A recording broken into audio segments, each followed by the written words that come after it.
आप सब लोगों को जय मसीह की। अब प्रभु आपको आज के दिन बहुत आशीष दे।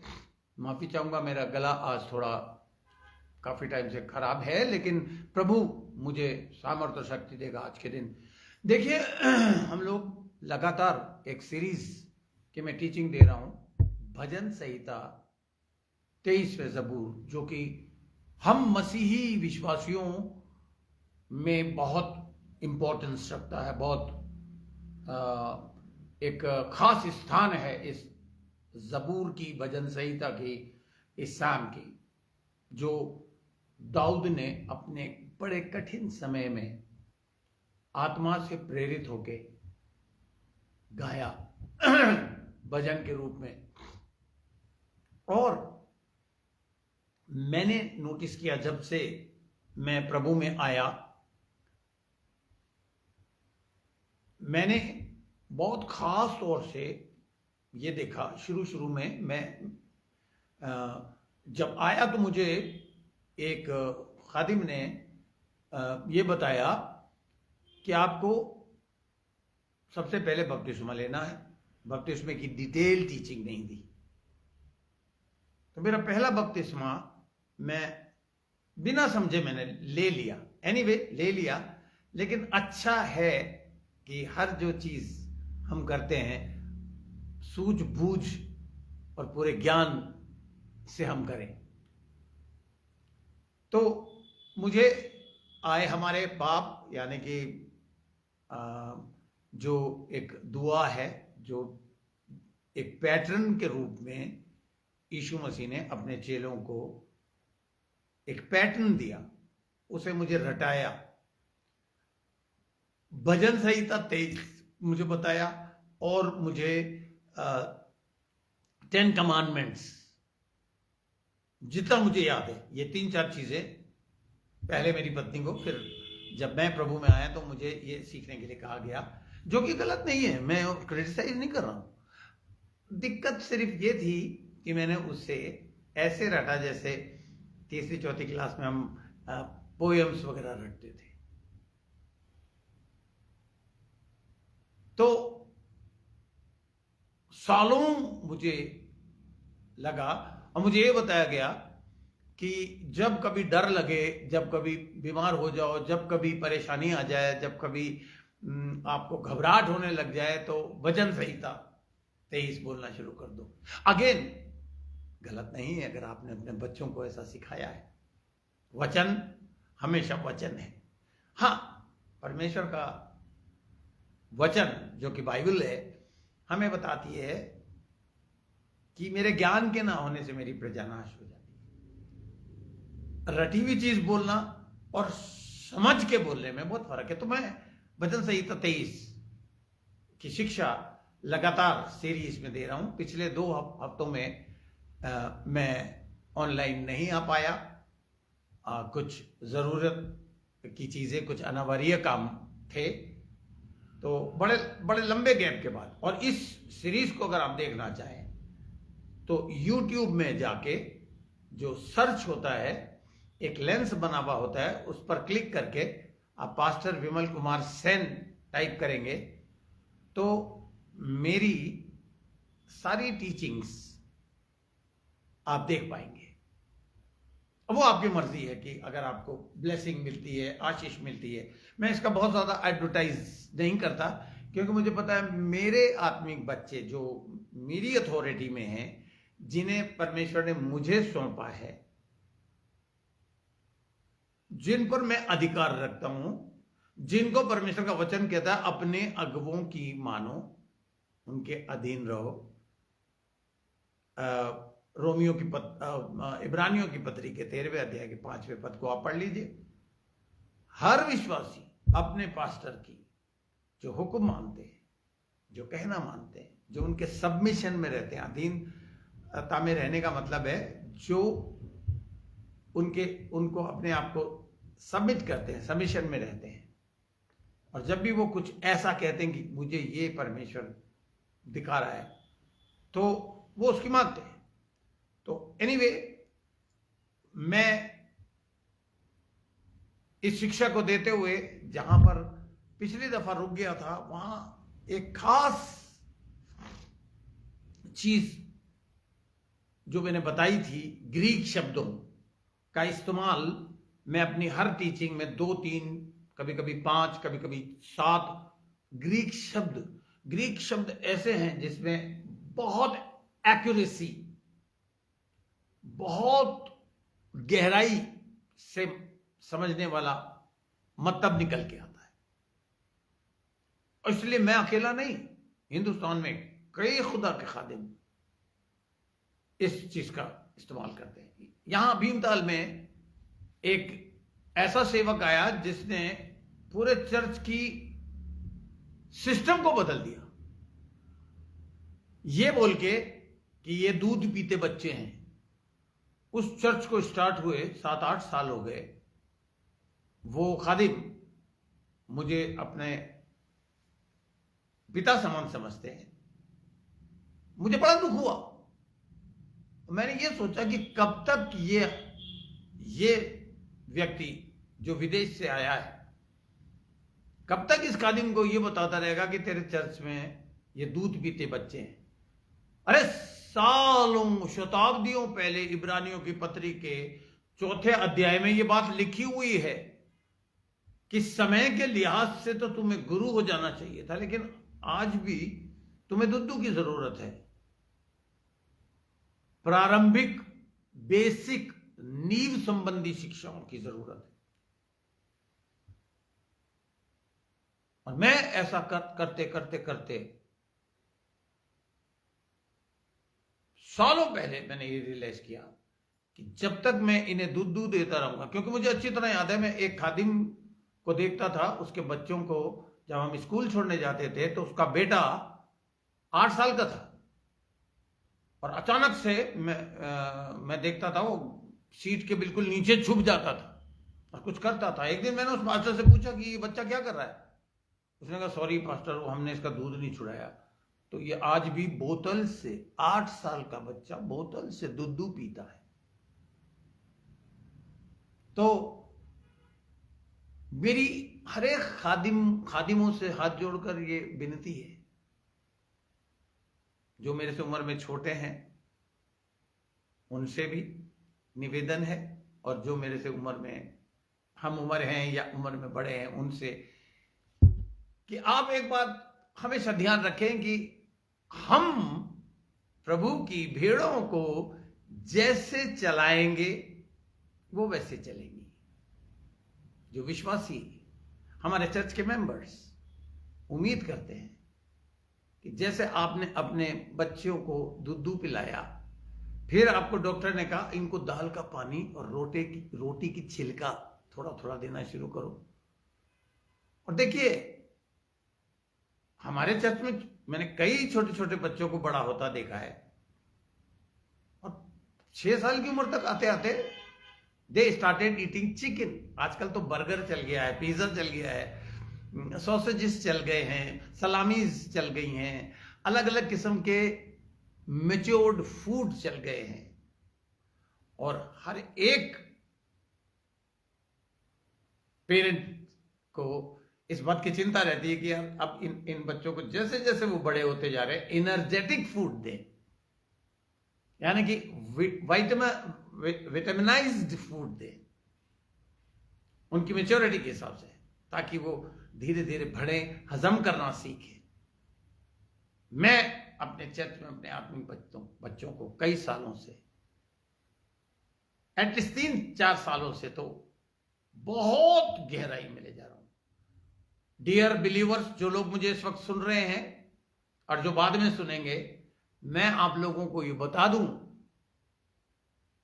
कि वचन इतना गहरा है, इतना गहरा है कि कोई भी स्कॉलर, कोई भी ज्ञानी पंडित, कोई भी खादिम, टीचर्स, स्पेशली गुरु लोग इसकी तह तक नहीं पहुंचे। मैं करीब 41 साल से परमेश्वर की सेवा कर रहा हूं। हालांकि बिगिनिंग में छोटी छोटी सेवा मैंने करनी शुरू करी। मेरी सेवा, मेरे वचन का अध्ययन 1984 में शुरू हो गया था, बल्कि मैं कहूं 83 से शुरू हो गया था। डियर बिलीवर्स, जितना मेरा ज्ञान बढ़ा उतनी मेरी सेवा बढ़ी, जितना मेरा ज्ञान बढ़ा उतनी मेरी सेवा बढ़ी। आप लोग, जितने लोग सुन रहे हैं, अगर आप ऐसा समझते हैं कि आपको प्रभु की सेवा करनी है और आप ज्यादा से ज्यादा समय परमेश्वर को नहीं दे रहे, उसके वचन को नहीं दे रहे, तो जब आपका समय शुरू होगा तो आप लोगों को बड़ी शर्म आएगी। कुछ विश्वासियों को तो मैं कहता हूं कि शर्म की बात है, शेम ऑन यू। कुछ क्लेम करते हैं कि हम 25 साल से बिलीवर हैं। अरे 25 सालों में आपने परमेश्वर की इस समुद्र रूपी वचन में कितनी बार गोता लगा के नीचे तक जाने की कोशिश करी। कीमती मोती समुद्रों में छुपे होते हैं और गोताखोर उसे गोते लगा के अलग अलग जतन करके, महीनों तक जतन करके या सालों में एक मोती ढूंढ पाते हैं। मैं आज तक, मैं कल अपने आत्मिक बेटे को, जो आने वाले समय में बड़ा जबरदस्त खादिम बनने वाला प्रशांत वेद को बता रहा था, उसको कैलकुलेशन सिखा रहा था कि बेटा 24 घंटों में 8 घंटे की नींद तो बहुत जरूरी है। और उसके बाद अगर हम नौकरी का आने जाने का समय प्लस 9 घंटे का आना जाना, 2 घंटे का आना जाना और 9 घंटे की क्या कहते हैं कि जॉब का मतलब हो गया 11 घंटे। 8 घंटे सोए, 11 घंटे हमने काम के लिए बिता दिया, तो 11 और 8 कितने हो गए? 19। 24 में से मैंने कहा तुम माइनस कर, कितना बचा? वो समय तो बेटा ज्ञान को हासिल करने के लिए। और फिर तुझे अगर सेवा करनी है तो उसका उलट कर कि ऐसा कोई काम कर मेरी तरह। जब मुझे पता चला मुझे सेवा करनी है तो मैंने 5 स्टार होटल की नौकरी छोड़ दी। आई रिजाइन इन 1984 नवंबर। आई रिजाइन्ड।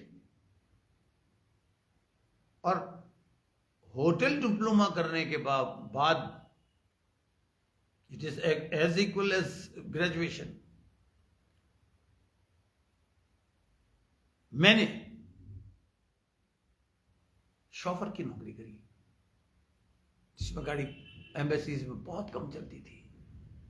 तो 9 घंटे की नौकरी में आप बिलीव करिएगा, मुझे कभी 7 कभी 6 घंटे वचन सीखने को मिलता था। स्टार्टिंग में मुझे बड़ा ह्यूमिलेशन हुआ, लेकिन बाद में मैं समझ गया कि कोई काम छोटा बड़ा नहीं होता। तो चलिए आज के इस अध्ययन को हो सकता है मैं पार्ट्स में टीच करूं, क्योंकि मेरी टीचिंग अगर लंबी होती है तो आप लोग जहां तक समझ पा रहे हैं, जहां तक आपका दिमाग उसे रिसीव कर पा रहा है, आप लीजिए, फिर रोक दीजिए और फिर आगे, वहां से आगे दूसरे दिन फ्रेश माइंडेड होके सीखिए। यह अध्ययन बहुत गहरा है। बोलने को तो हम फटाफट बोल जाते हैं। जबूर 23, भजन संहिता 23 सिर्फ 6 पद में खत्म हो जाता है, लेकिन एक एक चीज में गहराई और एक एक चीज से कई पद वचन कनेक्टेड है। पिछली दफा मैं जहां रुका था, आज मैं वहीं से, यानी कि पिछली शिक्षा से शुरू करूंगा प्रार्थना के साथ। हे पिता, मैं धन्यवाद करता हूं आज के इस अध्ययन पर। मैं अपने आप को, अपने रूह, जिस्म, जान को तेरे हवाले करता हूं, ताकि मेरे अंदर से पवित्र आत्मा होके बोले और हर एक शब्द टीचिंग का पवित्र आत्मा की छाप और पवित्र आत्मा की अगुवाई से निकले। और सुनने वालों को भी मैं आशीष देता हूं। Let the power and anointing they should receive in their minds, so that they could understand इनके दिमाग की गहराई में पहुंचे। धन्यवाद करता हूं यीशु मसीह के नाम से, आमीन। देखिए, पिछली दफा हम एक खास पॉइंट पर रुक गए थे। ये मेरे हाथ में मेरे नोट्स हैं, इन्हें मैं चेक करता जा रहा हूं और उसमें मैंने नोटिस किया कि मैं एक जगह पर रुक गया था। मैं आपको रिमाइंड करा दूं, हमेशा जब मैं इस अध्ययन को, इस सीरीज के पार्ट्स को पढ़ता हूं तो पूरे 10 वायदे याद दिलाता हूं। भजन संहिता 23 में परमेश्वर ने, यहोवा परमेश्वर ने जो अपने आप को हमारा चरवाहा कह के इंट्रोड्यूस करता है, या मैं ये कहूं सही शब्दों में कि दाऊद कहता है यहोवा मेरा प्रभु मेरा चरवाहा है, मुझे कोई घटी नहीं होगी। रशिया में एक लड़की ने, मैं एक खादिम से सुन रहा था कि उसने इंग्लिश में इसी पद को बोला, God the Jehovah is my shepherd, I shall not want. तो वांट का मतलब है कमी, मगर उसको उसने थोड़ा सा चेंज किया, जो उसको अधिकार नहीं है, ना किसी को अधिकार है, लेकिन वो चेंज मुझे अच्छा लगा। God is my shepherd, that's all I want. Hallelujah. मुझे उस स्टेटमेंट, मतलब यहोवा मेरा चरवाहा है और मुझे कुछ चाहिए ही नहीं। डेफिनेटली अगर यहोवा आपका चरवाहा है तो डेफिनेटली आपको और क्या चाहिए, किसी चीज की कमी वो छोड़ेगा ही नहीं। मगर उसमें एक शर्त लागू होती है, अगर आप अच्छी भेड़ों के नाते उसके वचन के मुताबिक उसके पीछे पीछे पीछे पीछे चले। आज जितने भी बिलीवर्स सफरिंग स्टेज में हैं, ध्यान से सुनिए इस बात को, including me, I am also a man of God, but first man. हमारे सबके जीवनों में जब कहीं कमी आ जाती है, या ऐसा लगता है कि जीवन की गाड़ी चलते चलते रुक गई, तो हमें भी रुक जाना चाहिए और एक एक चीज चेक करनी चाहिए, हमारी दिनचर्या का, हमारी डे टू डे की लाइफ की एक एक चीज की, मैं कहीं कुछ चीज मिस तो नहीं कर रहा, या वचन के मुताबिक गलत तो नहीं चल रहा। और हम क्या करते हैं, एक दूसरे को देखते हैं। मियाँ बीवी में खास तौर से होता है, बीवी देखती है मेरा पति चल रहा है कि नहीं चल रहा, अगर मेरा पति नहीं चल रहा तो मैं भी नहीं चलूंगी। पति कहता है मेरी बीवी अगर नहीं चल रही भाड़ में जाए, मैं भी नहीं चलूंगा। और हालात से इतना परेशान हो जाते हैं, शैतान आपको इतना परेशान कर देगा,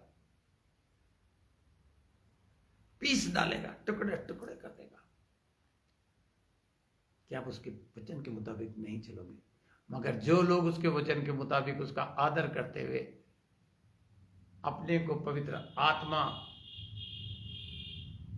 की अधीनता में दे के चलते हैं, उन्हें किसी चीज की कमी वैसे भी नहीं होती। प्रभु के 10 वायदों में से चौथा वायदा था सुपर नेचुरल रेस्टोरेशन, जो मैंने आपको पिछली दफा भी सिखा दिया। मगर मुझे आत्मा ने एहसास कराया कि इस विषय में मैं थोड़ा सा और कवर करूंगा। पिछली दफा मैं थोड़ा सा आखिर में पहुंचते पहुंचते घड़ी की तरफ देखते हुए आगे निकल गया, क्योंकि मुझे बताया गया कि इंसानी दिमाग एक पर्टिकुलर समय तक ही समझ सकता है, और वो साइंटिस्ट कहते हैं। मुझे ये समझ में नहीं आता, क्योंकि मेरे साथ ऐसा नहीं है। मैं घंटों 4-4, 5-5 घंटे डेली खुदा के खादिमों की 2 खादिमों की 2 टीचिंग सुन रहा हूं, लगातार, और ऐसा नहीं है, डेफिनेटली मैं उन टीचिंग्स को कम से कम 5 बार सुनता हूं, तब जाके मुझे समझ में आता है।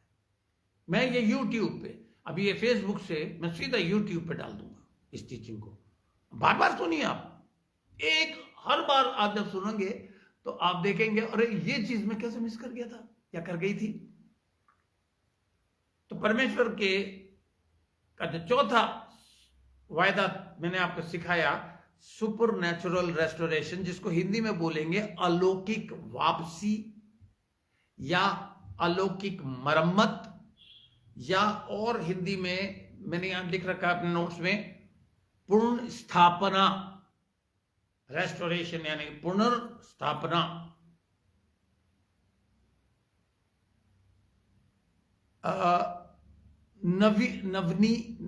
नवीनकरण या नवीकरण,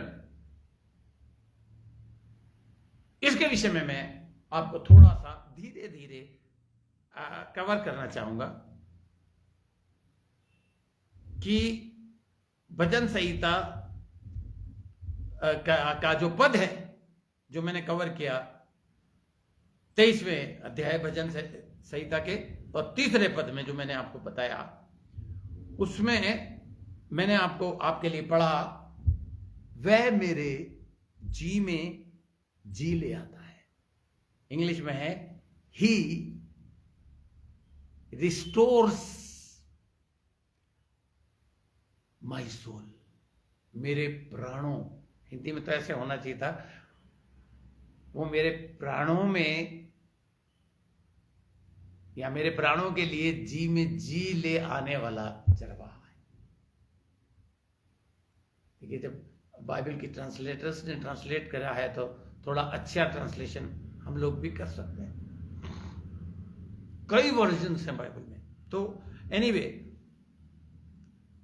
मैं इस पिछले पद में आपको ले जाऊंगा जो मैंने अपनी पिछली टीचिंग में इस्तेमाल किया था, और वो यहां बाइबल में लूका की इंजील खोल लीजिए आप लोग, 4वां अध्याय 18 और 19वें पद को अंडरलाइन कीजिए और जहन में बैठा लीजिए। ये कनेक्टेड है, ये बात जो यीशु मसीह जो कि अच्छा चरवाहा था, जिसने कहा मेरी भेड़ें मेरी आवाज को सुनती और पहचानती है।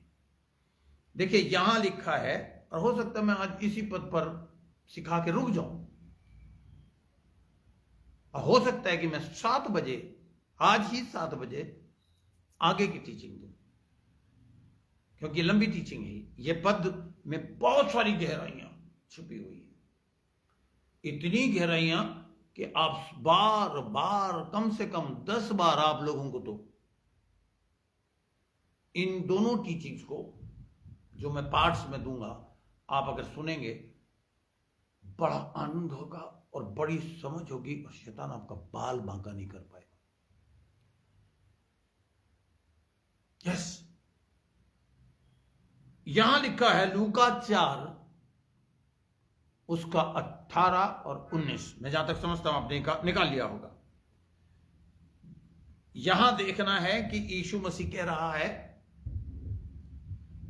कि वे हमारा बहुत महान गडरिया है, रखवाला है। और ध्यान दीजिए इस पद पे, जहां वो बड़े खास दबाव दे के कह रहा है कि वह हमारे प्राणों के लिए क्या करना चाहता है। ध्यान से सुनिए, वो कहता है the spirit of the Lord is upon me, प्रभु का आत्मा मुझ पर है, इसलिए कि उसने मुझे, ध्यान से सुनिए आप, मेहरबानी से बहुत ध्यान से सुनिएगा, इधर उधर से ध्यान हटा लीजिए थोड़ी देर, मगर बहुत गौर से। उस प्रभु का आत्मा मुझ पर है, इसलिए कि उसने मुझे कंगालों को सुसमाचार सुनाने के लिए, कंगालों पर गोला खींच लीजिए। आप अपनी बाइबल जरूर लेके बैठा करिए, और पेंसिल और नोटबुक जरूर लेके बैठा करिए। कंगालों को मैं बड़ी गहराई से आपको सिखाऊंगा। किस किस्म के कंगाल? इट्स नॉट सिंपल बैगर्स और पुअर पीपल। उसने मुझे कंगालों को सुसमाचार सुनाने के लिए मेरा अभिषेक किया है। He has anointed me to preach the gospel to the poor, which means the gospel is a economic game changer. मैं ऐसा कहता हूं। हिंदी में इसको बोलेंगे कि कंगालों को सुसमाचार सुनाने के लिए मेरा अभिषेक किया है और मुझे इसलिए भेजा है। किस लिए भेजा है? इस बात का क्या मतलब है कि मुझे इसलिए भेजा है कि मैं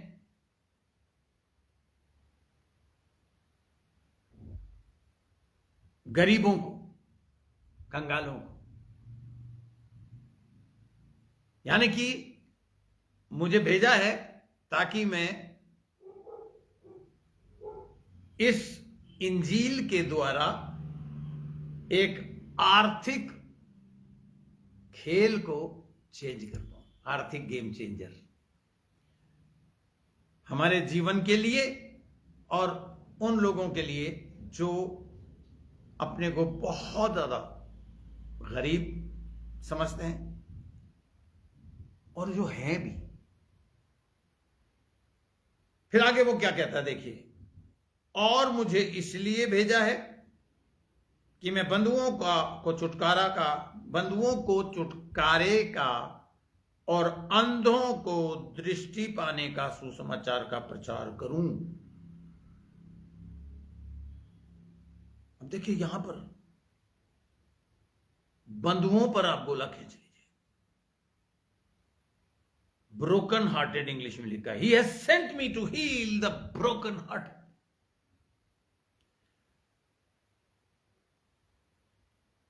अंधों पर गोला खींच लीजिए। ब्रोकन हार्टेड यानी कि बंधुओं, टू प्रीच द डिलीवरेंस पर आप गोला खींच लीजिए। और गोला खींचिए अंधों को दृष्टि पाने पर गोला खींच लीजिए। अंधों को दृष्टि पाने का सुसमाचार प्रचार करूं। मैं फिर से पढ़ता हूं आपके लिए। अंधों को दृष्टि पाने का सुसमाचार का प्रचार करूं। रिपीटेडली मैं बोल रहा हूं ताकि आप इस पर बहुत गौर कर सकें। और कुचले हुए, इसका यूनानी शब्द से हम मतलब सीखेंगे। कुचले, जो कुचल दिए गए हैं उनको छुड़ाऊं और प्रभु के प्रसन्न रहने के वर्ष का प्रचार करूं। बहुत धीरे धीरे मैंने काफी समय लेके आप लोगों को ये चीज बता दी। अब मैं सिर्फ आधा घंटा और लूंगा उसको थोड़ा सा मैं जल्दी चलूंगा, क्योंकि आप बार बार आप सुनेंगे तो आप समझ लेंगे, पर इसे समझना बहुत जरूरी है। भजन संहिता के 3 पद से कनेक्टेड है।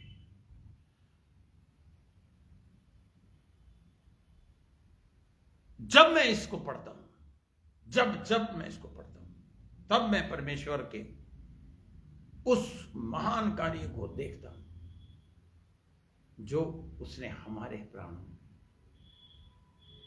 के पूर्ण निर्माण या उद्धार के तौर पर किया। यीशु कहता है उसने मुझे चंगाई और कुचले हुओं के छुटकारे के लिए भेजा है। अब देखिए, सबसे पहला शब्द मैंने आपको कहा था कुचले हुए, उस पर निशान लगाने के लिए ये एक विचित्र चित्र बनाता है हमारे जीवन में, बहुत एक खास पिक्चर बनाता है। यूनानी भाषा में इसे आप लिख लीजिए SUN, जो लिख रहे हैं SUNTREBO। रिपीट करता हूं, SUNTREBO।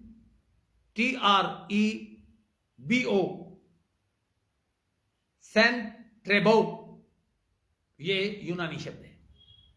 इसका इस्तेमाल मैं क्यों कर रहा हूं, मैं आपको बताता हूं। ये एक बड़ा असर डालने वाला एक चित्र हमें दर्शाता है। यहां एक ऐसी चीज पाई जाती है, पहले जमानों में फ्रांस की वाइन बड़ी मशहूर होती है, लेकिन पहले शताब्दियों में ये एक रस्म थी जो शायद आज भी है, मुझे नहीं पता इतना। अंगूरों को एक बहुत बड़े कढ़ाई टाइप के बर्तन में, बहुत बड़े, डाल दिया जाता था और फिर दो दो जन एक दूसरे के कंधे पे हाथ रख के उसे जबरदस्त तरीके से कुचलते थे। अब आप कहेंगे पास अब ध्यान दीजिए, ग्रीक शब्द जो मैंने अभी आपको बताया है, वो उसको ट्रांसलेटर ने तो कह दिया कुचले हुओं को, लेकिन जो ये सेंट्रिबो शब्द मैंने अभी आपको बताया, ये आपके इसका जो मीनिंग है, पूरा कंप्लीट मीनिंग है सेंट्रिबो, उस कार्य को बोला जाता है, खुलासा करके उसका मीनिंग बताया जाता है। जैसे वो अंगूर को कुचल कुचल कर उसके रस निकालते हैं, रस बिल्कुल, जब बिल्कुल छिलका रह जाता है तब उसे कढ़ाई को उल्टा के प्रोसेस शुरू होता है फिर वाइन बनाने का। जितनी पुरानी वाइन उतनी ज्यादा महंगी, कीमती होती है। बट मैं वाइन पर प्रचार नहीं कर रहा, मैं उस प्रोसेस का प्रचार कर रहा हूं। इससे एक और चीज निकल के हमें सीखने को मिलती है, जो प्रभु यीशु मसीह ने जो शब्द इस्तेमाल किया कि मैं कुचले हुओं को, यानी कि वो उन लोगों को दर्शाता है। कुचले हुओं में वो लोग आते हैं जिन लोगों को शैतान की प्रधानता, और क्या कहते हैं, 4 कैटेगरी दी है ना, प्रधानता, हाकिम, प्रधानता, अधिकारी, दुष्ट, अंधकार फैलाने वाले हाकिम और दुष्टता की सेना। ये 4 ऑर्गेनाइज्ड डिसिप्लिन्ड सेना है। इन्होंने उनके अरमानों को दूसरे लोगों को इस्तेमाल करके कुचल डाला। उन्हें दूसरों ने इतना रौंद डाला कि उन लोगों के अरमानों को या दिल के जख्मों को यह चीज दिखाती है, यह शब्द दिखाता है, जिन्हें यह महसूस होता है कि वे दूसरों के गलत कदमों या गलत कदम उठाने के द्वारा पिस गए, कुचल गए, और जिन्हें यह महसूस होता है कि उनका जीवन के में सारे रिश्ते टुकड़े टुकड़े हो गए। ये लोग जो ऐसा महसूस करते हैं कि हमारी जीवन के सुखों को दूसरों ने कुचल डाला, रौंद डाला, और यीशु कहता है कि वह उन्हें चंगाई देने आया। इस पद को पहले आप जहन में बिठा लीजिएगा, बार बार बार बार बार बार बार बार पढ़ के, फिर शब्द बा शब्द आप उसे समझेंगे।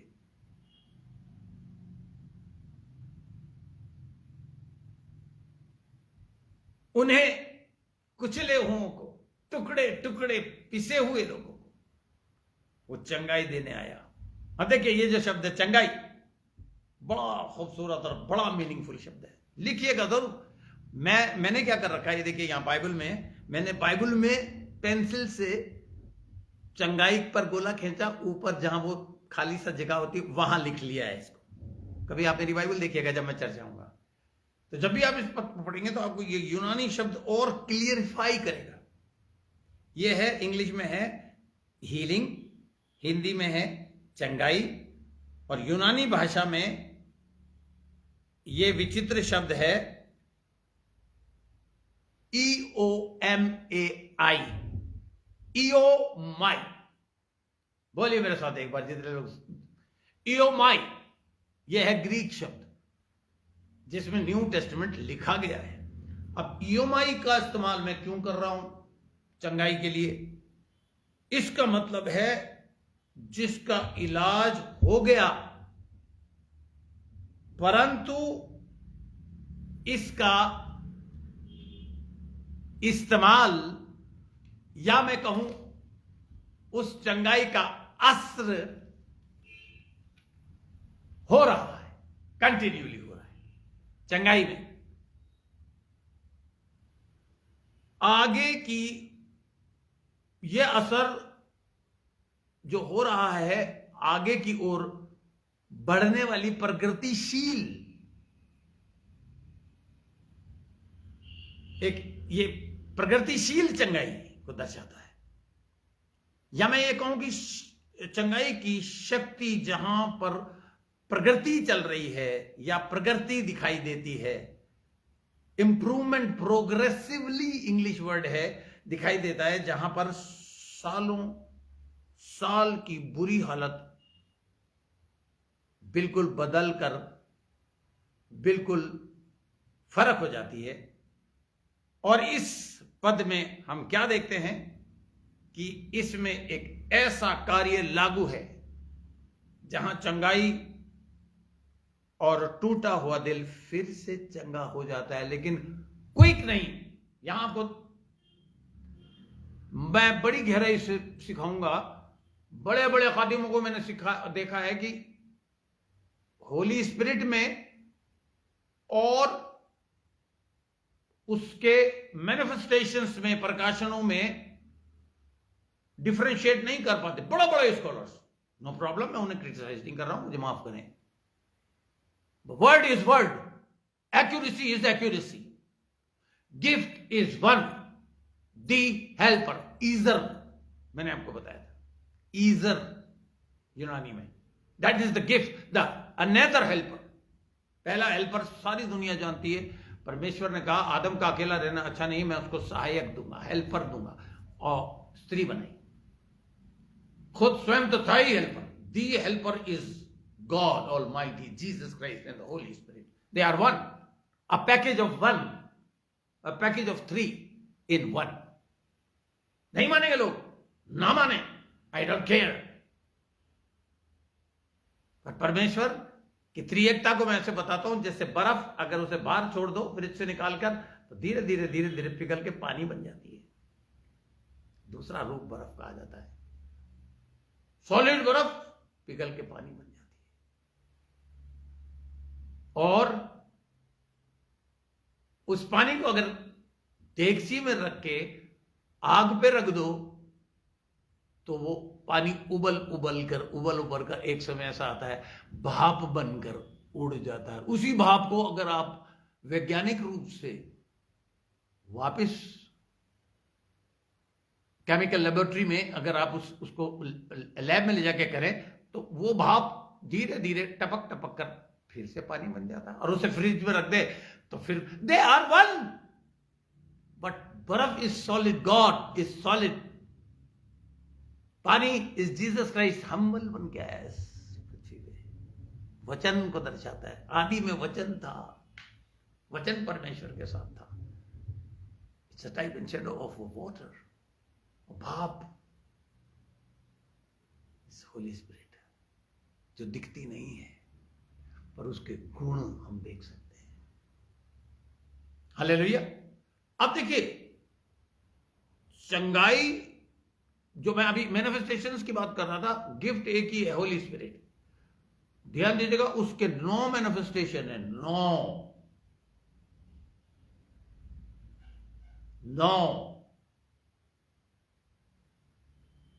अन्य भाषा बोलना, अन्य भाषा बोलकर उसका अनुवाद करना, भविष्यवाणी करना।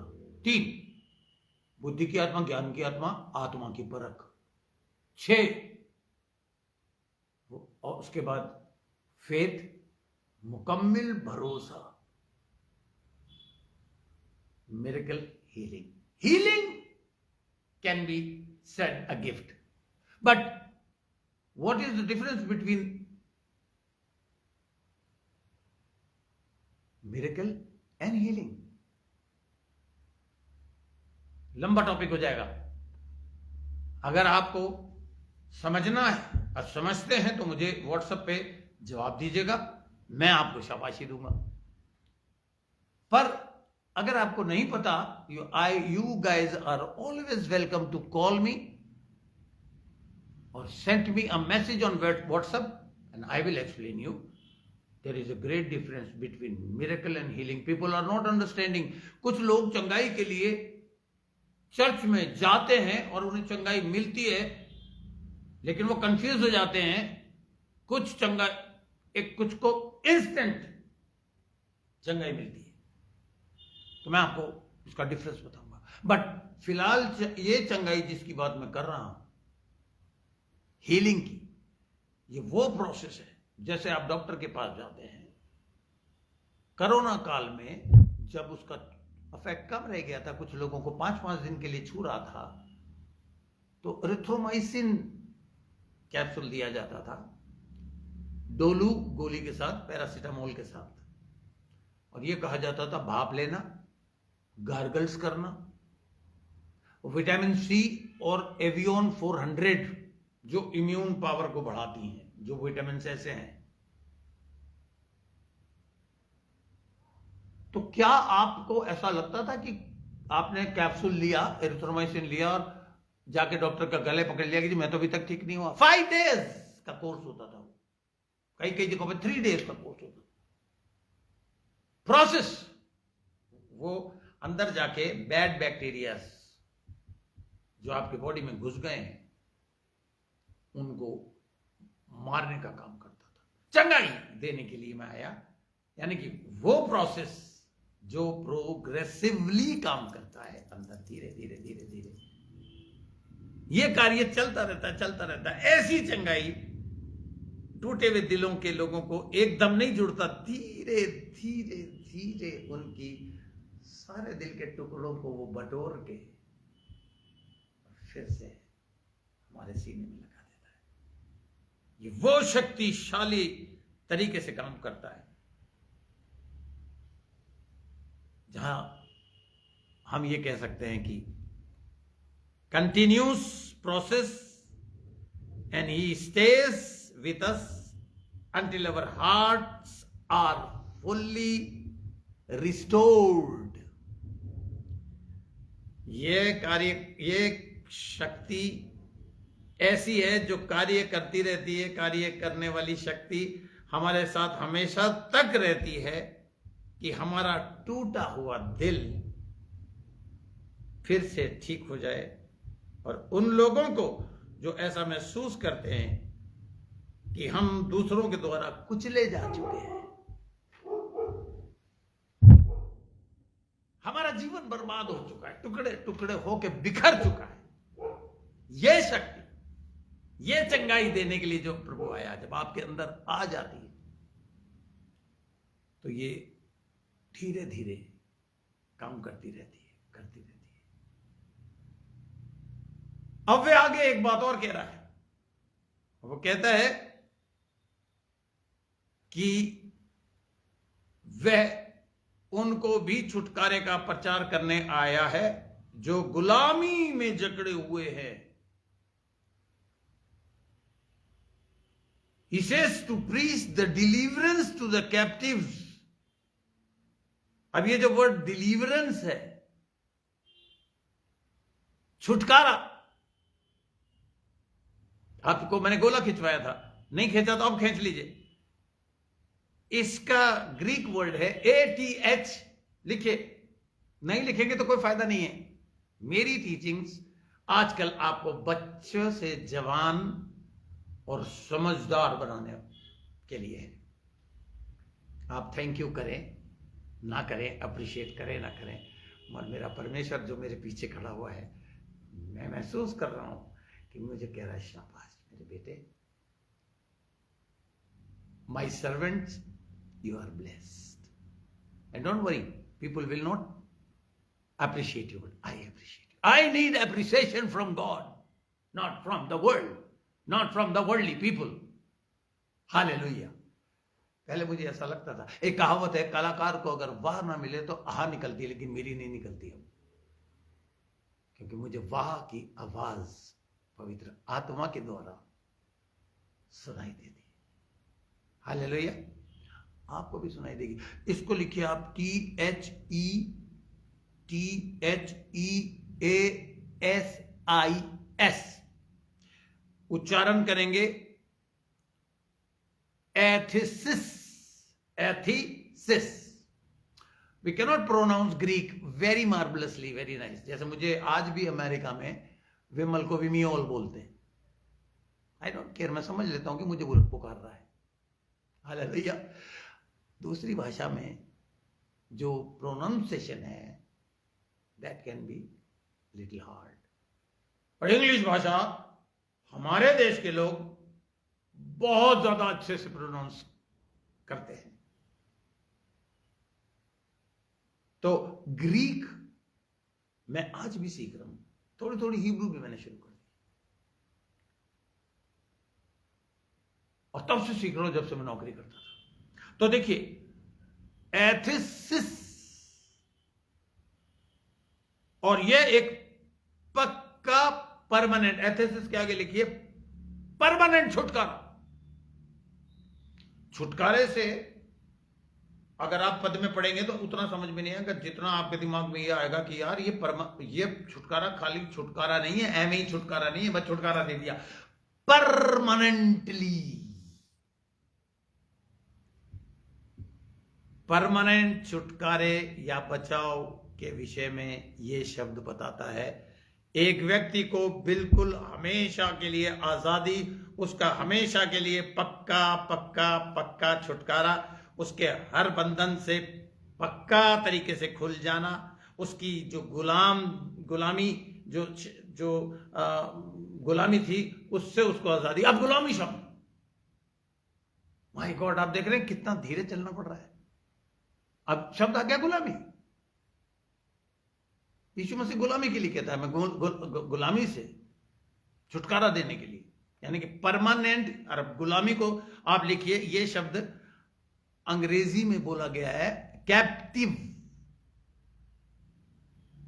To permanently loose.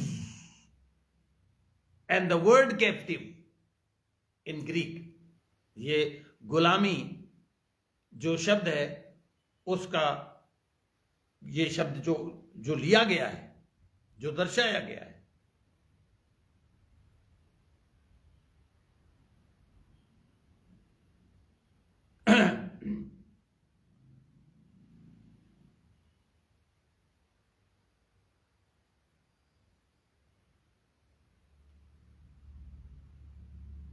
माफ कीजिएगा, मैं थोड़ा अपने नोट्स को चेक कर रहा था कि कहीं मैं आउट तो नहीं जा रहा, सॉरी.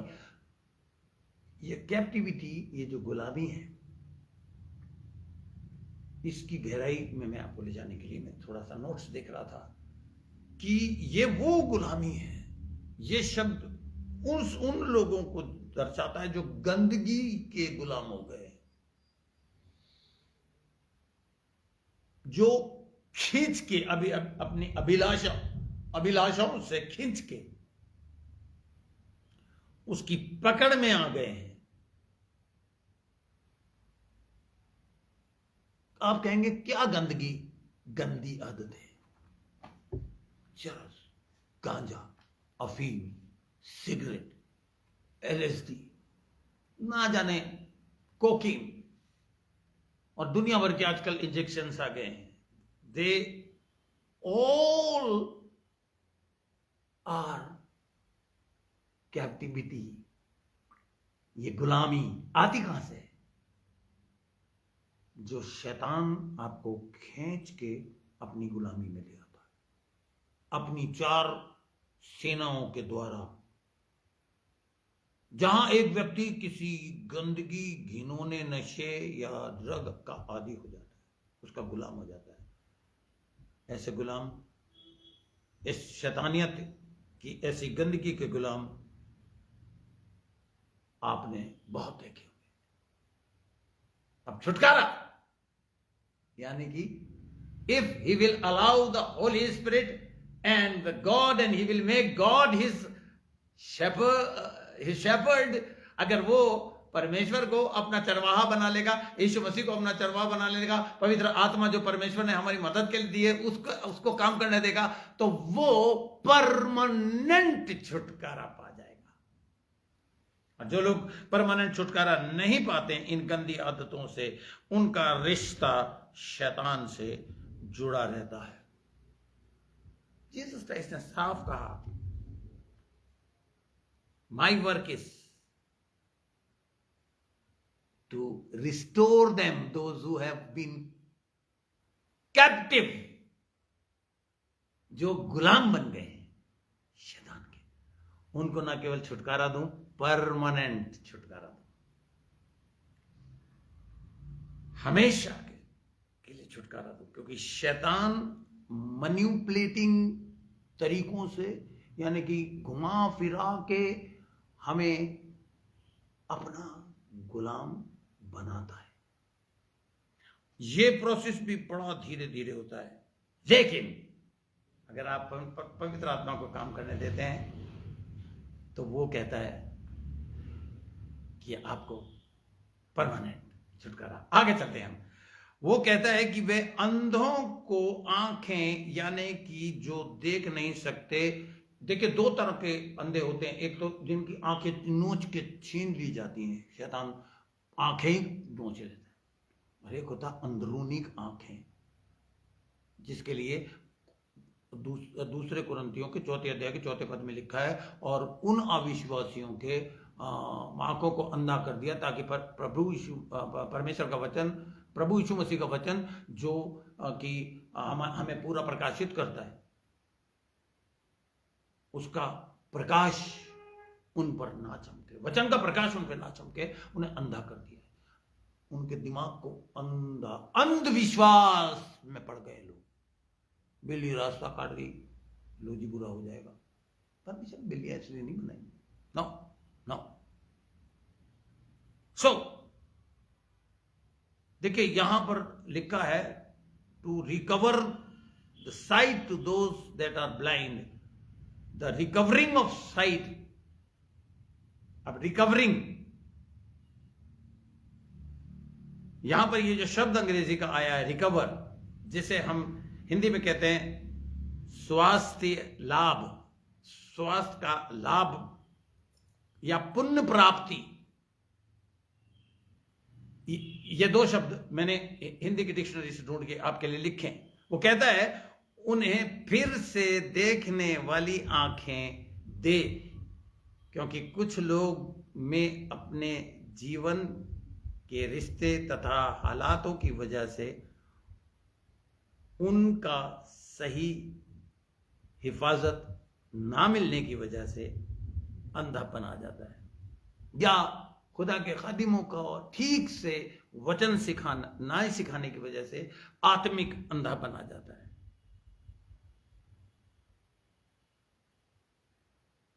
और जीसस कहता है I have come so that I may recover their site, और उनको दोबारा से आंखें दे। अब देखिए फिर से मैं आपको इस शब्द ब्लाइंड यानी कि अंधा के विषय में बताऊंगा। यूनानी भाषा में इस शब्द को बहुत ही खूबसूरती से उसका मतलब बताया गया है। यूनानी भाषा में इस शब्द के दो मतलब हैं। ऐसा व्यक्ति जो देख नहीं सकता, या जिसकी आंखें नोच के फेंक दी गई है, निकाल दी गई हैं, या उसकी अंदरूनी आंखों को अंधा कर दिया है। अब देखिए ये जो व्यक्ति है जो जिसकी आंखें ही नहीं है, मैं ये बताने की कोशिश कर रहा हूं कि एक की ये आंखें नहीं, वो देख नहीं सकता, लेकिन एक की अंदरूनी आंखें हैं, जो सुन रहा है, देख रहा है, हालात टेस्टमनी सुन रहा है, चमत्कार देख रहा है, फिर भी उसकी आंखों को इतना ज्यादा ब्लाइंड कर दिया है कि वो समझ नहीं पा रहा। आखिर में यीशु मसीह कहता है कि मैं आया हूं कि उन्हें जो कुचले जा चुके हैं, दोज हु आर ब्रूज्ड, कुचलना, मैं आपको बता चुका हूं इसके बारे में। ग्रीक से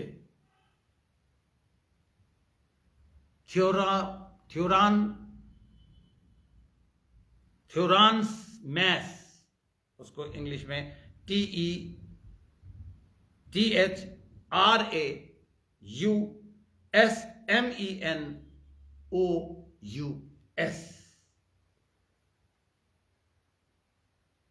ये शब्द उन कुचले जाने वालों के लिए इस्तेमाल किया जो मैं आपको बता चुका हूं।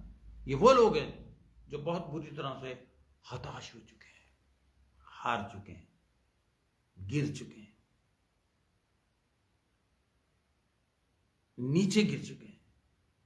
ऐसा व्यक्ति, अब ध्यान से सुनिए, यह उस व्यक्ति की तस्वीर दिखाता है जो चूर चूर हो गया है, बिखर के खंडित हो गया है, जीवन के हालातों की वजह से बिखर गया है।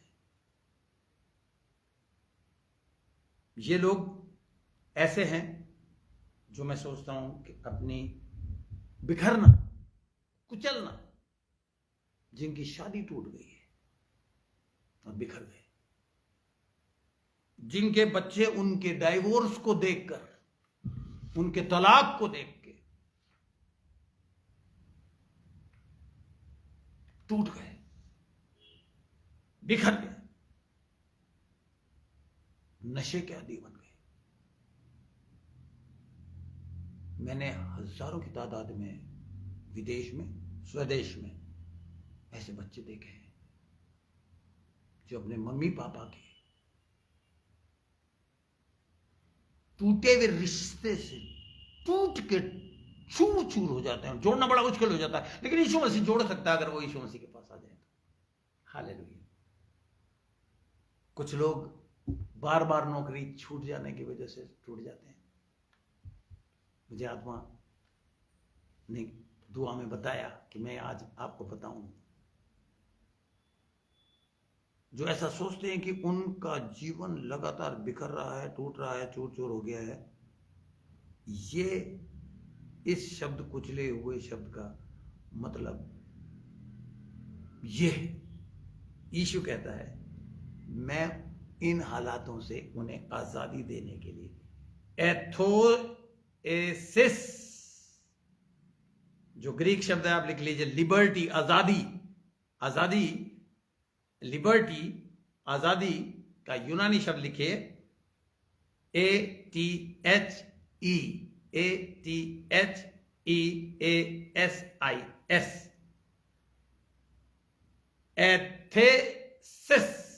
एथेसिस, यानी कि परमानेंट छुटकारा। जो चीज, ये शब्द परमानेंट छुटकारा दिखाता है, हमेशा की गुलामी से मैं आजाद करने के लिए, और उसके सारे असर से, उस टूट जाने का जो असर रह जाता है हमारे जीवन में, उनको सेट फ्री, उनको बिल्कुल परमानेंटली इसके असर से छुड़ाने, ये यूनानी शब्द एक ऐसा चित्र बनाता है जिसमें हमेशा का छुटकारा, हमेशा का चैन जो हमारे टूटने से पड़ा है, इस असर को हमेशा के लिए खत्म यीशु मसीह हमारा पूर्ण निर्माण करने आया है। पूर्ण निर्माण, Jesus came to restoreth our souls. मैं यहीं से 7 बजे आगे आपको लेके चलूंगा। इसे आप सुनते रहिएगा अगर सुन सकें तो। बड़ा ज्ञान देगा ये लूका के 4 अध्याय का 18वां 19वां पद।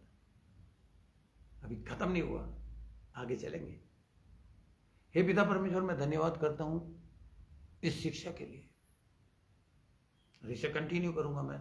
मुझे मेरे लिए रास्ते खोलना। मैं यहाँ के इंटरनेट के लिए प्रार्थना करता हूँ, यहाँ के इलेक्ट्रिसिटी के लिए प्रार्थना करता हूँ, इन लोगों के लिए जिन्होंने सुना, अगर इनमें कोई भी ऐसे हालातों से गुजर रहा है, let the power enter in your lives, क्योंकि यीशु मसीह जिस काम को तो करने आया है वो कभी भी व्यर्थ नहीं, वो कंटिन्यू चल रहा है 2023 साल से, और चलता रहेगा। थैंक यू जीसस, यीशु मसीह के सामर्थ्य नाम से, आमीन। आज शाम को मैं कुछ और दुआएं करूंगा। आज का दिन आप मुबारक दिन रखिए, अगर आप ऐसा कर सकते हैं, नहीं तो कोई बात नहीं, फेसबुक से व्हाट्सएप पे आ जाएगा। कोशिश कीजिएगा कि आज 7 बजे ठीक आप फिर लाइन पे आइए, और इस गहराई में और गहराई में चलूंगा मैं, क्योंकि अभी तो मुझे पवित्र आत्मा के कार्य को बताना है। तो प्रभु आपको आशीष दे। God bless you, have a very wonderful time in prayer and God is with you. Praise the Lord.